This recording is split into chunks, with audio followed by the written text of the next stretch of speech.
live. Welcome back to the Big Fish Little Fish podcast. I'm here with my co-host, Teo Debres, and we're here to talk about a few different topics. That being said, it's been a little bit of a hiatus. The world has changed dramatically since the last time we were here, but we're here to talk to you nonetheless.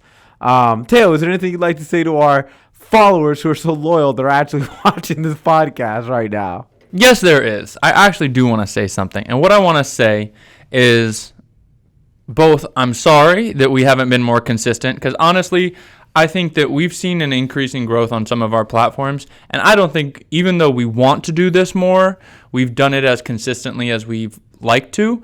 And, you know, I will say this. This podcast, although it's not a huge podcast, we put our money into it. We pay for the equipment, for the editing, all of the things out of our pocket. And it's because we truly believe in this. Of all the things we kind of work on, this one really is a passion project for us. We're not getting paid. We don't have sponsors. We're actually putting money into it. And it's, I think, because we really believe in a few things. One, what America stands for, which is being able to speak about topics and the freedom of speech. Two, about the current state of affairs and the fact that people should be actively speaking and involved and kind of making sure that we're doing what we can to make it better.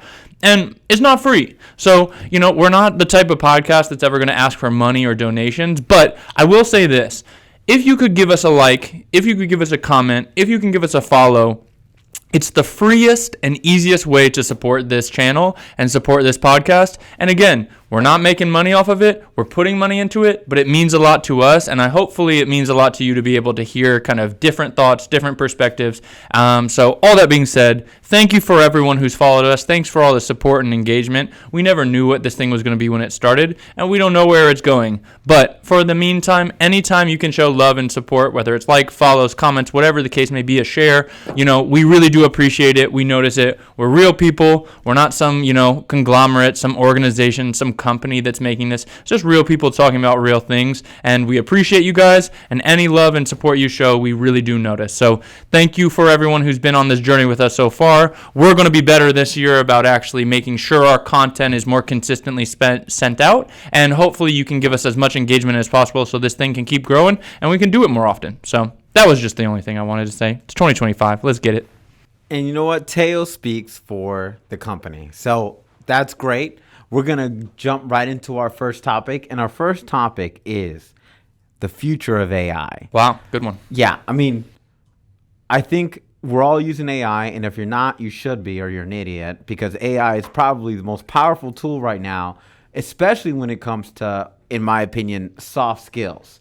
Anytime you're drafting up emails, if you want ChatGPT to just give it a quick look over and clean it up for you, I think that's a very good skill right now.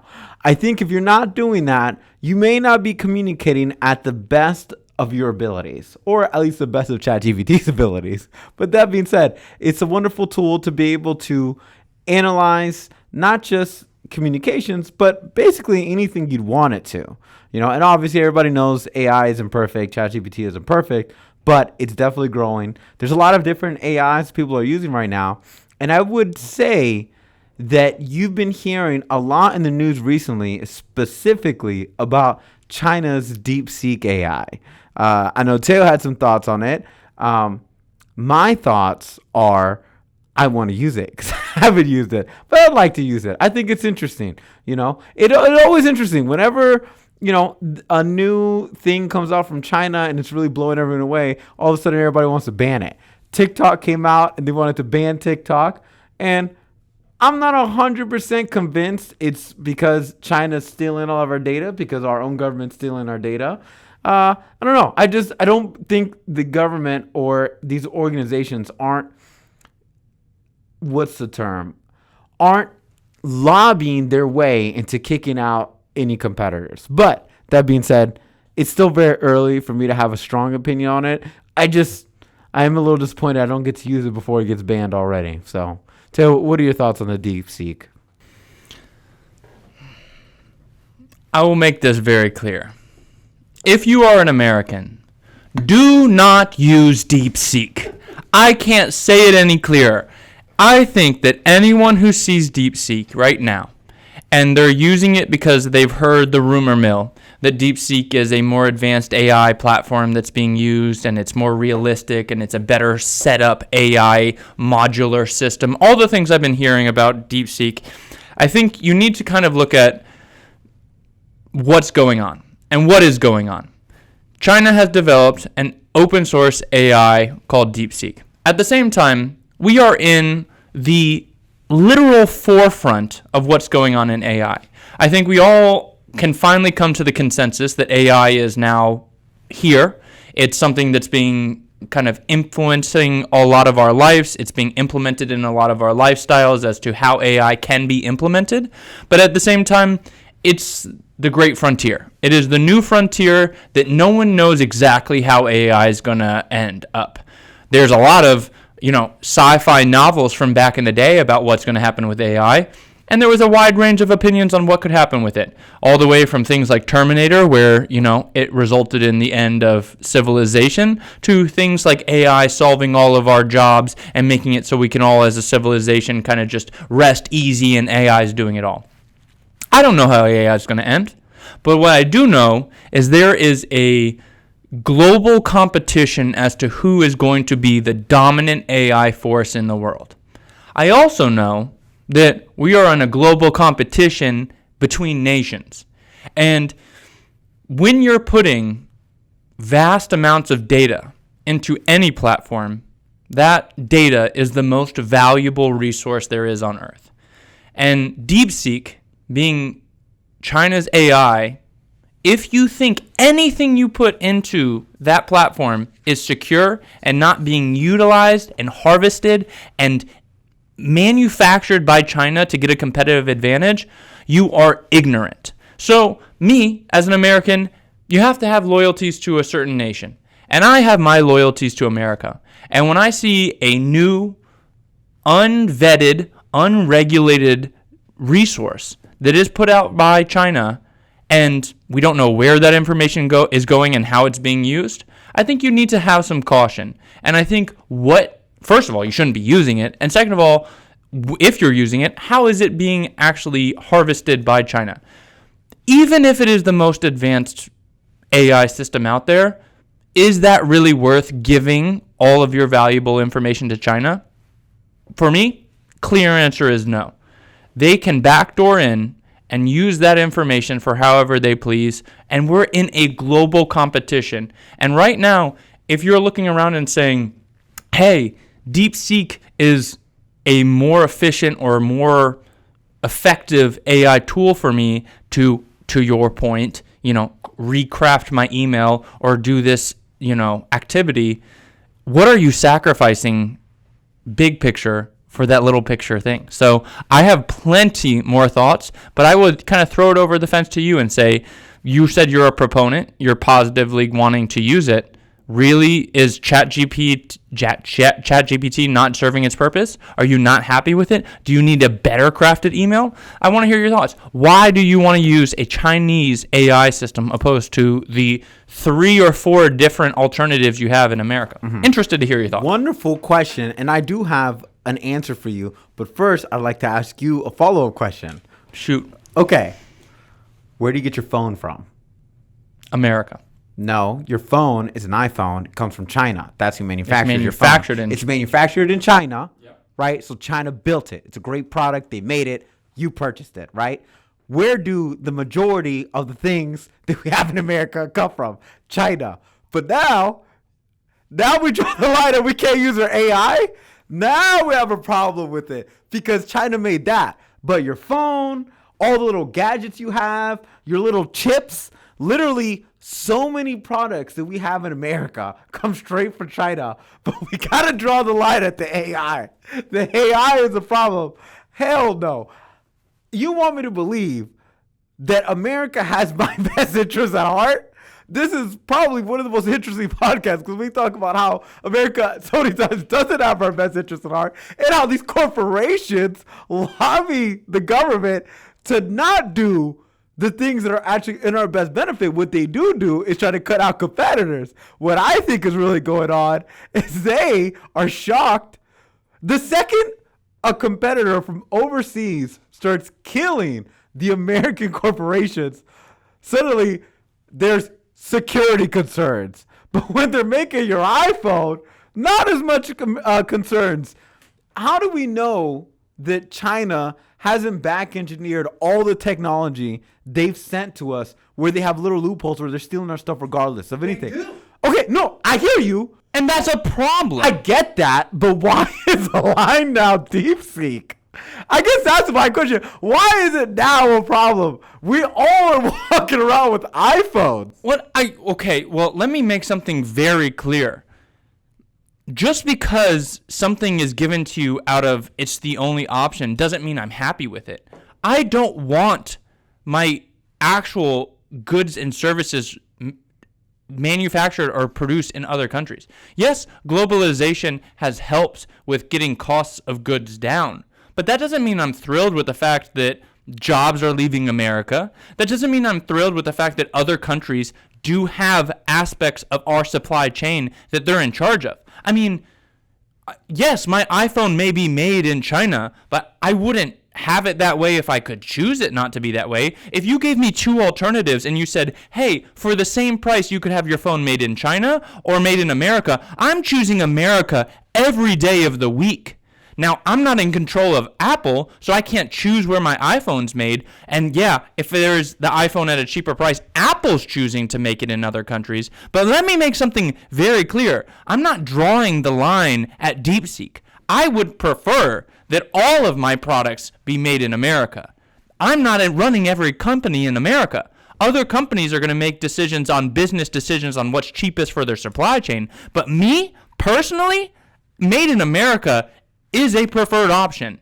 And definitely for data. A manufactured product is one thing, and I agree that there's definitely loopholes and back ends that other countries are doing, and I think that's a national security risk. But at the same time, when you're talking about directly inserting your data into a platform like AI, that is where I draw the line. If the product is substantially superior, I think definitely, like, I understand you coming from the perspective of if I could have it made in America, I would love for it to be an American product. But if the product is substantially superior, and here's the thing, full disclosure, I haven't tried DeepSeek. I haven't tried it. But from what I've heard, it is so much better that I want to try it. I'd like to try it. I would like to try it. Because, like, for example, and this obviously isn't apples to apples, right? But if you were like, hey, Miguel, you can have, for the same cost, Chinese food made in America or Chinese food made in China tomorrow. I'd like to try the Chinese food made in China. I think it may be a better product of Chinese food. But that being said, DeepSeek, if it is that much better, and I haven't tried it, if it's way superior, that could change everything in theory for all types of businesses or just people working in their daily lives. Yeah, like, I mean, it's the same reason why these iPhones, like, we make it in China because now it's a superior product. Hold on. It's a superior product and it's cheaper and the labor costs better. But don't get it twisted. If it's a much superior product and it could change the lives of Americans here, if it's vetted, if it's legitimately vetted, and it's not just kicked out for a competition reason, which is what a lot of American companies like to do. Whenever there are products that are competing with them that are much better, they're just like, kick it out, and that's not very free market. That is not very free market. But go ahead. Go ahead with your response. This is a serious question every American needs to ask themselves, which is, do you think other countries have your best interests at heart as an American? And I would say that as you go through and evaluate it, by and large, most countries in today's society are looking out for their own best interests first. Yes, we're in a globalized society. Yes, we have a globalized supply chain in terms of economic intermingling. But at the exact same time, when you're comparing, saying China's putting out a best product versus America putting out a best product, China is run top down by their government. There is no company in China that is actually looking out for profitability as their number one most biggest priority. Their number one biggest priority is what is the Chinese government giving as a directive. So when you're talking about anything across the board and you're saying, I would take a superior product over a U.S. made product, you also have to factor in that that superior product is under the umbrella of whatever the Chinese government directive is. And I would argue that it is very clear in today's day, February 3rd, 2025, that there is a global competition between the U.S. and China for world premier dominance. And whenever you secede, choosing a product based on superior kind of qualifications and ignore the fact that you have two competing powers fighting for global dominance, you're not paying attention to the fact that, yes, even if it's a superior product, you are sacrificing something by using their product. So all I'm saying is, even if there was a better Chinese product than U.S. product, is it worth the cost of global competition-wise to use that product? And I would argue no. I'd rather use a at par or even slightly below U.S. product over a superior Chinese product if I knew that there is a chance that by using the Chinese product, it would be giving them a competitive advantage over our country. I like the theory, but where is that in practice? Like, I'm just wondering, like, where do you actually do that in your everyday life? So I honestly can't think. I think most of the things I use in my everyday life are foreign products. I would say that when you're talking about manufacturing, like or just goods, just like, yeah, sure, like goods. Yeah, I don't control the supply chain. But if there were two things, and I'm shopping on Amazon, and I saw one was made in America, one was made in a foreign country, and it's same price, I would go made in America. I actually do pay attention to the made in America stamp that they put on things, and I do. I'm not even kidding. I look at where things are manufactured. You might not. I do. Nice. You don't?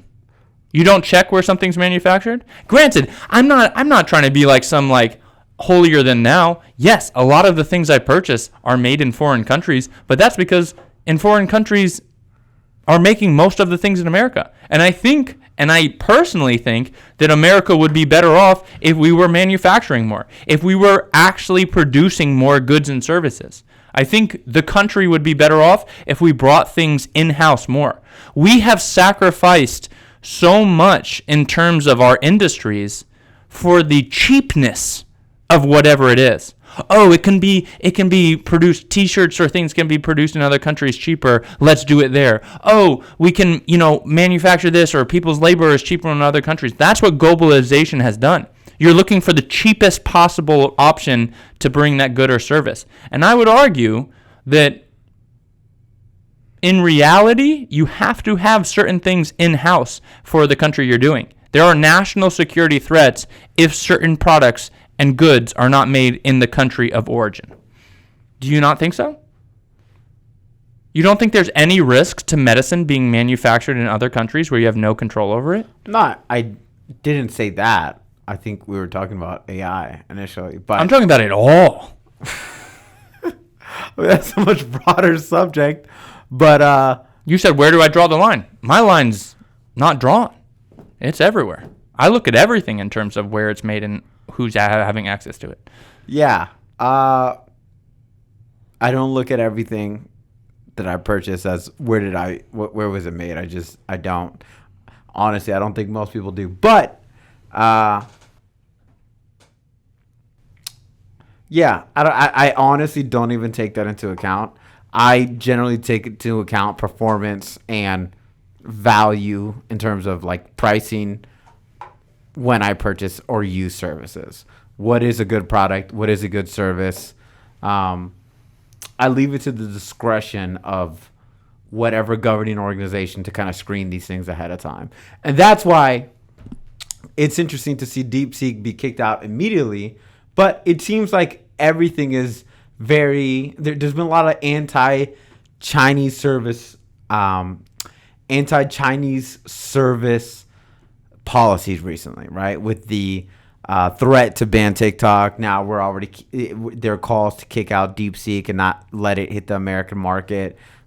I don't know. It just seems Very, very interesting, especially now at a time where everyone's racing to have the best AI. Everyone's racing, right? ChatGPT's trying to have the best AI. Grok's trying to have the best AI. What are the other ones? I can't even think of them right now. Gemini. Like, it's just Gemini's Google's. And apparently, if DeepSeek is really blowing everybody out of the water, I have a very hard time believing that it's genuinely this giant security risk, and it's not companies lobbying the U.S. government to not have to compete, especially when everyone's pouring in billions of dollars.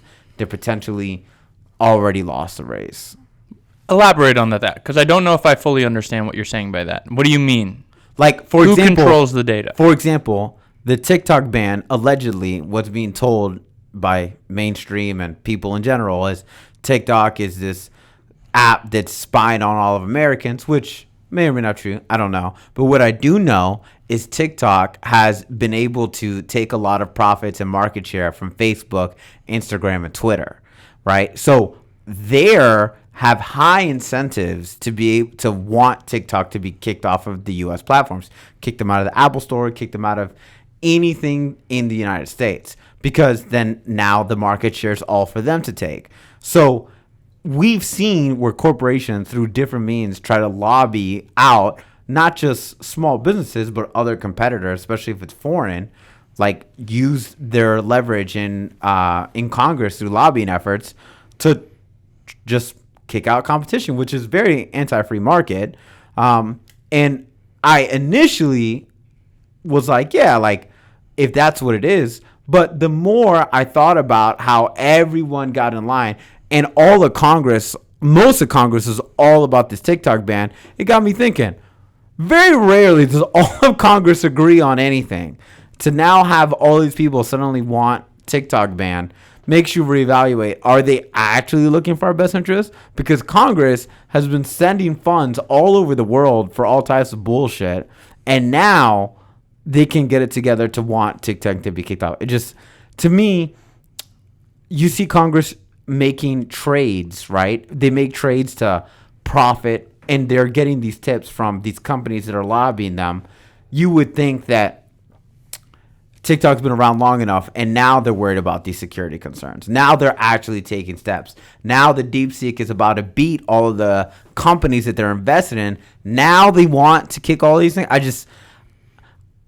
Whenever it's affecting Congress's pockets is when I see Congress coming together to get rid of quote-unquote problems to the companies that they're threats to.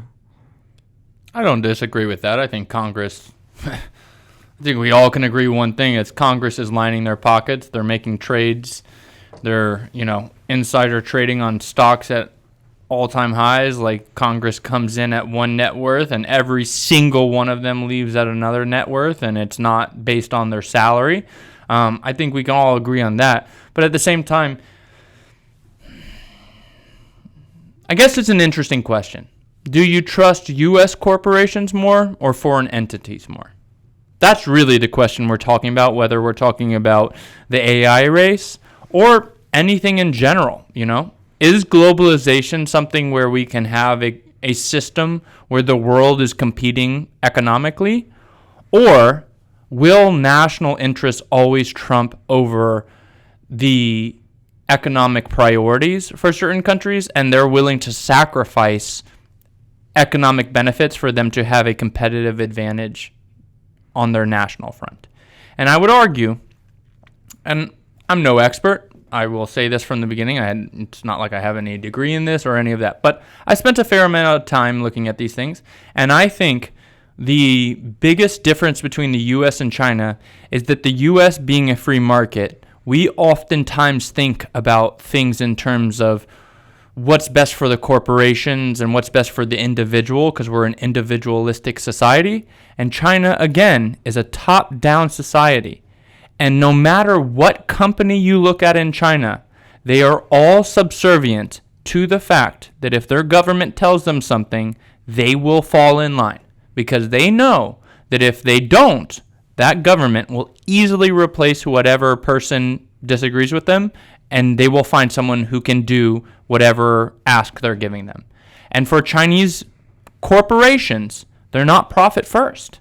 Chinese corporations are government policy first and then profit, whereas U.S. corporations are profit first. It's the basic concept of capitalism.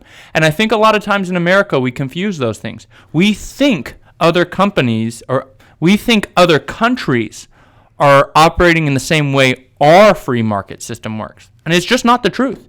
Chinese companies are all subservient to what the Chinese government is telling them to do. So when you're like, hey, we have corporations like ChatGPT, Gemini, Grok, all of these AI systems, they're competing to find what's the best way to be the best AI system. And I would argue that DeepSeek's number one priority is not to be the best AI, to be the most profitable AI, but DeepSeek's priority is to give the Chinese government the best access to information that's going to give it a competitive advantage in the global competition outside of economics, in terms of the global competition for worldwide dominance. And DeepSeek may be the thing that also makes the regular individual in America fall behind other people in other countries and other markets who are using it to their advantage, and they're quote unquote like just outperforming us because our AI is ChatGPT. People are already starting to become reliant on AI. If we're using a much inferior version of AI, Americans as individuals could be falling behind the rest of the world, especially in this globalization of things where, especially if the job markets, we think about how American jobs pay well and people try to get jobs over here. There's always people who may seek jobs elsewhere, or where we start seeing our companies fall behind because with AI, if you're using AI as some type of tool at different companies, if we're not using the best AI, you could start seeing us not performing as well as these other organizations, other companies. Like, AI could be the future of how countries themselves compete on a global market, right? I mean, I think everybody's at this point recognizing that AI is a huge component to the future. So we are essentially working on a much more inferior version of it. Could America fall behind as a whole? Serious question. Do you think DeepSeek was created to make Americans more productive? No, because I think it's not made for anybody in particular. I think AI is kind of like its own. It's starting to become its own like organism. So you think that DeepSeek was created by and under the purview of the Chinese government and was allowing Americans to get a competitive advantage in the global economic competition? I think it's probably a AI that's just superior. And I don't they may have tried to make it a way to in some way benefit China over other countries, but AI at the end of the day, I think is a tool. I think it's a tool just like many other products in this world are tools. And if you're not using a superior tool, it could be a detriment to your performance in various different fields, in my opinion. And could be wrong, but I'll also say this,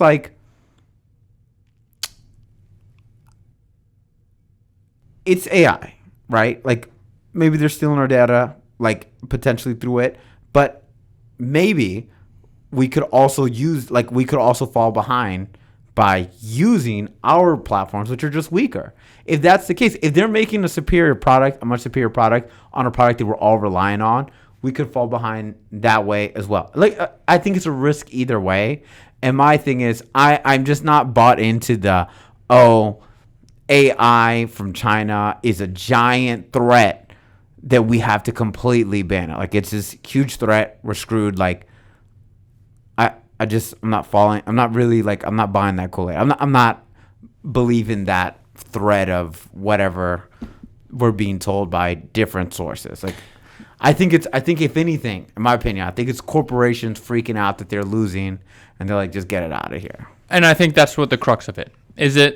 U.S. corporations are scared of the competition, and they're trying to scare us all into saying don't use someone else's product or service because, it's a risk to U.S. national security. Or on the flip side, when you look at what strategic initiatives China is taking across the world, take AI out of it, investments, loans, investments in infrastructure in countries, are they trying to build alliances with both nations and individuals across the world to make us all more amicable to the Chinese system? And I would argue that China, if they're trying to be the world's most premier force, both economically, military-wise, socially wise, all of the ways that you can have interaction with other countries, they're trying to appease to everyone so that they are seen as someone that you can have positive relations with, and then they are the dominant force. That's how America's done it. We were the greatest economic force. We were the greatest military force. You wanted to work with America because it would help your nations. And China's following the same plan, different plays, same playbook. You know what I mean? And I would say that if you don't pay attention to certain factors, you can very easily get slumbered into the fact that you are now providing data to and supporting the development of another nation. So me personally, as an American, as we're looking at this global competition going on, saying, hey, you have U.S. products and services that are being made and Chinese products and services being made, I think you have to have a level of scrutiny as you evaluate those two things and say, where do my allegiances lie? And I am very, very, very comfortable saying that I would pick and continue to support U.S. products and services over any Chinese alternative when there is an option. So no, I will not be using DeepSeek at any point in time, and nor do I support the use of Americans using DeepSeek at any point in time. Free country, you want to use it, you can use it, but I'm not doing it. Cool. And when I merge with DeepSeek, I'll be annihilating you on podcast topics. No, I'm just joking. All right, you ready to move on to the next thing? I think I'm deep-seeked out at this point. Okay, the next topic. Taxes. It's been a long time since we've had a tax talk. Little tax talk. So, federal income tax. There has been talk about this administration getting rid of federal income tax. I'd be cool with that. I wouldn't have a problem with a little bit of a dissipating tax. Never in my last time has a tax been completely rolled back, And we've talked about on this podcast many times, federal income tax wasn't always a thing. Definitely not at the percentages being taken out at this point in our lives. Like, many would say it's almost useless to take our taxes with the amount we're spending in the government. I'll kick it off to you. What do you think? Federal income tax. It's an interesting topic. Do you think getting rid of the federal income tax would drastically change lives for Americans? So I look at federal income tax in kind of two ways. One, kind of what you were alluding to. Our taxes don't pay for our budget. The Congress has been having a budget that far exceeds the taxes we're collecting from income tax. So when we talk about that, we're kind of having to say, like, why do we even get taxed to a certain degree? Because if you're going to spend more than we're taxing, we're going into a budget deficit. So it's like, well, if you're going to do that anyway, why do you have to take my money to do that? Just go into a deficit. Like, it doesn't make full sense to me. At the same point, I would say we're being taxed in a lot of ways. We're taxed on our income. We're taxed on our sales. We're taxed on our real estate. We're taxed on our cars. We're taxed on our, you name it, they tax it. So ultimately, I'd say whether income tax is needed or not is more dependent on, are we going to operate in a system where taxes matter? Or are we just going to keep spending more than we tax anyway, so we're just going to make both the citizens' life harder and we're going to go into more and more debt, which inevitably will end badly? And then two, where do we want those taxes to come from? Do we want income tax as a nation and saying, hey, a portion of what we earn will contribute to the society and the government systems that we agree are all good? Or are we saying that we can actually identify different methods for us to collect that same amount of money, and it doesn't have to come from our incomes? I will say this. I've grown up and lived my whole life in a system that's had income tax, so I'm used to it. But at the same time, I come to tax season at the end of the year every day, and we get to March, and then we get to tax season, and I'm saying, why does the government get so much of my money?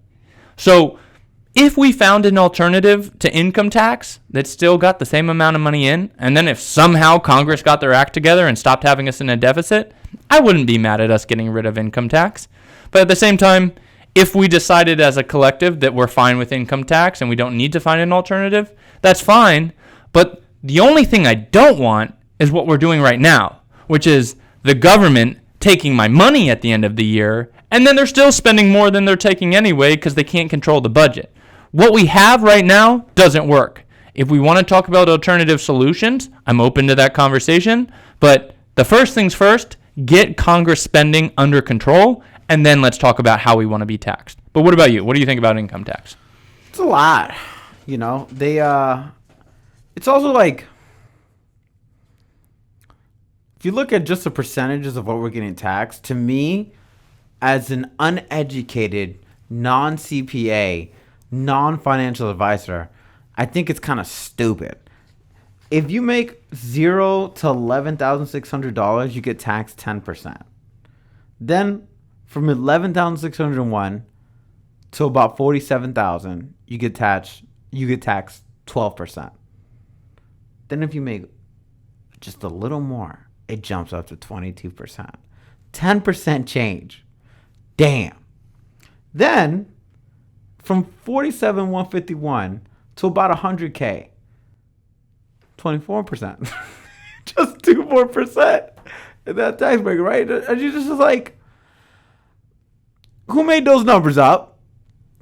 Do those numbers make sense? Why don't we reevaluate those numbers every once in a while, right? And if our taxes don't even make up what the government is spending, and like, I don't know if people wrap their heads around the fact that like, regardless of how much income comes into the government off of what they tax us, they're spending way more than that.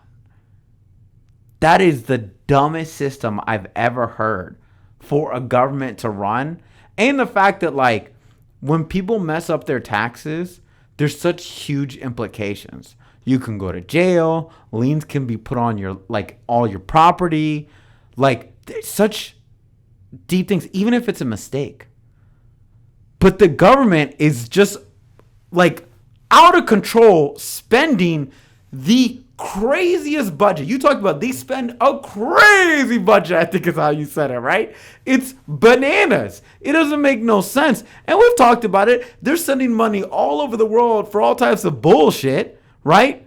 But if we mess up our taxes, even if it's on accident, even if they know it's not like tax evasion, you just made a mistake, there are serious implications. You could go to court, and they have the balls to audit us.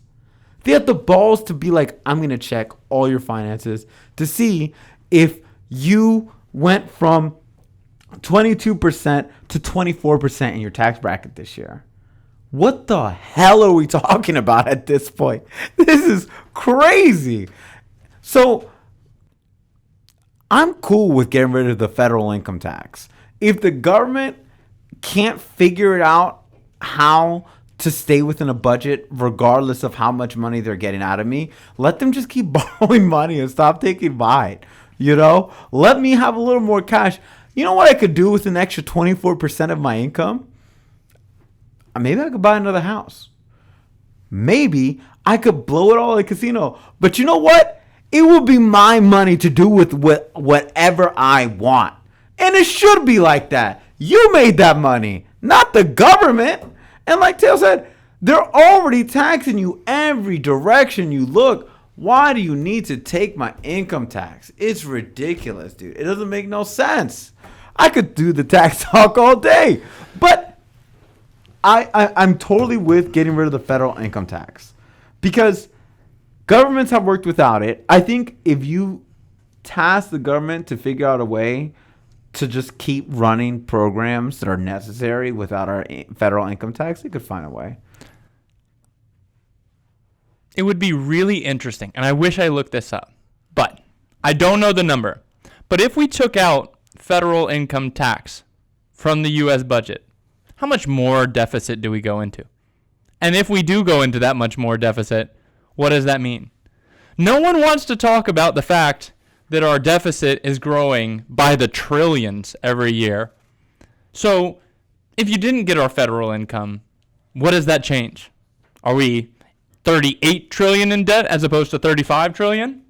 Is that where we draw the line? Oh, no. We didn't collect the U.S. income tax. Now we have 4 trillion more in debt than we thought we were going to have. When we're talking about these numbers, which aren't real, by the way, what is the difference between 34 trillion and 38 trillion? Honestly, they're made up numbers with made up money that the Congress has no idea on how they're going to fix. Congress has no idea, zero idea on how they're going to take us from $35 trillion in debt to zero in debt. I don't even know if they're even discussing that. Is that even being talked about anymore on how to get us out of our budget deficit? Or is it just how are we going to slow it down? Like, honestly, does Congress ever even talk about getting us out of our debt? I don't think so. So if they're not worried about it, they're still very, very worried about how they're going to collect my money every year in income tax, but they're not worried at all about how they're going to get us out of this $35 trillion of debt. It's like disrespectful how much Congress spends, and at the same time, how the IRS wants to spend so much time, money, resources on making sure, to my penny, my taxes are right. Like, if you actually think about it, it's really, really preposterous, disrespectful, and like it's like the pot calling the kettle black. Like, no way are they spending $10 trillion a year on a budget or more, and then looking at us and being like, hey, you said you did this much in donations and we actually audited you and it was $25 less. Are you lying to the IRS? Like, what? Are you kidding me? Can I audit your books? I'm not looking for $25 of spending. Y'all are spending billions of dollars. Crazy. And we don't even care anymore because we're like, oh, it's the government. They can spend what they want. Get out of here. If we didn't collect income tax for 1 year, it's not changing anything. The government deficit goes up. Just like the government deficit goes up if we do collect our income tax. I'm a little more worried about how Congress spends their money than they should be worried about how I spend my money. That's all I'm saying. I'm very curious to know, and I'm going to make a point that I think you're going to laugh at. When it comes to like tax, money, the deficit, the $38 trillion that are in circulation, right? So we're at $38 trillion of debt. I don't even know if they printed that. Like, if you took all the cash in the United States, like literally cash, does it even come up with that number? I don't know if it does. Because if we had to tomorrow, if tomorrow all the countries knocked on America's doors like, hey, we need the 38 trillion, and we had to start coming up with the cash, we'd have to hit up El Salvador and be like, can we get some of that back? Because if those of you don't know, we've shipped off a bunch of cash to El Salvador. Like, they have cash. They have American cash. Dollars. All over the country. And like, how does that fit into the equation? Like, what the fuck is going on with the money, dude? For those of you that don't know, El Salvador uses the U.S. dollar. And not as like, oh, for electronic payments. There are U.S. dollars being paid in El Salvador to buy Coca-Cola, to buy a pupusa, to buy everything. Did America fill up planes with American cash to the point where the whole country had enough American dollars that the whole country could use that as their form of currency, it doesn't make any sense. The money we're spending isn't real. Like literally the cash as well as the number. There is no $35 trillion. Not only are we not in $35 trillion of debt, there's no $35 trillion at all. It doesn't exist. That's not a real number. That's not a real amount of money. This whole system is not real. And I think that we're all playing along like it's a real thing. And that's good because that's how the economic system works. But just to reel it in real quick, no such thing as $35 trillion of debt. Doesn't exist. No such thing as like amount of U.S. currency. We print it and make it up. Like, not the direction I thought we were going on this pod, but just for all of our followers, I hope we all can come to the agreement and consensus that we're operating on a system where the numbers are made up and everything's for fun. It's all fake. And if you know of any other countries that have taken a bunch of currency and we're floating it around, please put it in the comments. I want to know what other countries are running around with our dollar bills. And I want to know if they're making their own like $1 trillion deficits. It'd be good to know how much fake money is in all these countries. It's all bullshit, dude. Like, none of this is real. It's all a churn. But they just want to tax us, dude. It's so... Like, get rid of the income tax. It's time. It's time. And you know what? Maybe it's time to just, like, shake things up a bit. Like, let's shake things up in a way. Like, that would be a quick way for everybody to just be like, yo, things have changed for the better. Who wants to pay income tax? Like, what? Who wants to do that? It'd be so much easier on my anxiety every year to not have to worry about paying income tax. Like, if I didn't have to pay that, do you know who'd freak out, though? Accountants. Yeah. Accountants would be shitting their pants. They'd have a bad day. But you know what? I'm sure they could find another job, just like the rest of America right now. That's all, you know, America overall is going through some job issues. You know, AI is kicking people out. The government's kicking people out. Companies are getting short on staff. If federal income tax was gone, the accountants would have an issue, but I'm sure they'd find a new way to account things. Money's not real. I think this would be a really interesting challenge. If the government and Congress could come up with a 10-year plan, 10 years to get out of our budget deficit, I would be very happy to pay income tax. But I think if we all said, hey, in the next 10 years, if you can't figure out how to get rid of our $34 trillion of debt, let's stop paying income tax. That would be a good challenge. I would sign up for that. Being like, hey, figure it out, or we got to stop paying income tax. Because we're paying our part, we're doing our books to the dollar, and you guys are increasing the budget? That doesn't seem very fair. Just throwing that out there as a challenge. That'd be good. That'd be good. Well, I think, are we done with tax talk for today? I'm good with tax talk. Did we have anything else to talk about? We had one more thing of tariffs. It's a very timely and relevant topic. That's something you want to talk about still? Yeah, I'm happy to talk about it. All right, well, you go ahead. You kick that off for us this time. Okay, it doesn't have to be long. It's just something that's going on right now. We like to have current events, and we like to talk about what's going on. I think everyone has heard the word tariff. Just like 3 years ago or 4 years ago, most people didn't know the word inflation, and I think we all understand the word inflation now. I think the next word that most Americans probably didn't understand or know about was tariffs, and it is becoming a pretty discussed topic. So I would say this, and it doesn't have to be a long conversation, but are tariffs a good thing or are tariffs a bad thing? I think if you answer one or the other, you're a partisan person, because tariffs are neither good nor bad. Tariffs are an economic tool that can be used. They've been used for hundreds of years by nations across the world, and they're being used now. And if you think tariffs are all good, you're not looking at the facts. And if you think that tariffs are all bad, you're not looking at the facts. So I boiled it down to 3 simple things. The 3 ways to evaluate tariffs: short-term benefits, long-term benefits, national security benefits.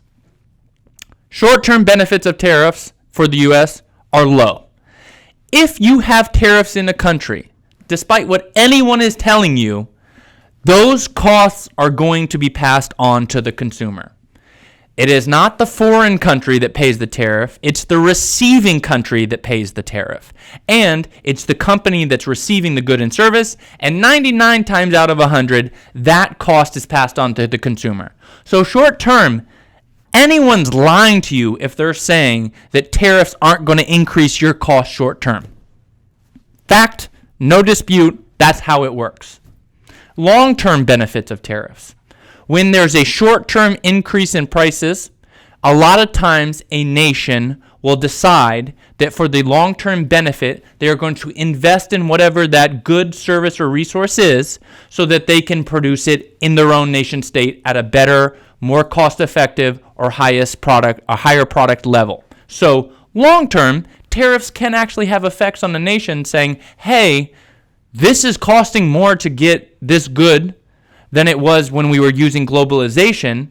Let's produce it in-house, and we can do it at the same price, if not better. So it can bring jobs to the country, and it can actually make prices go down long-term, but a country has to adjust, and your economic workforce has to start bringing those things in-house. So long-term, tariffs can have some benefits.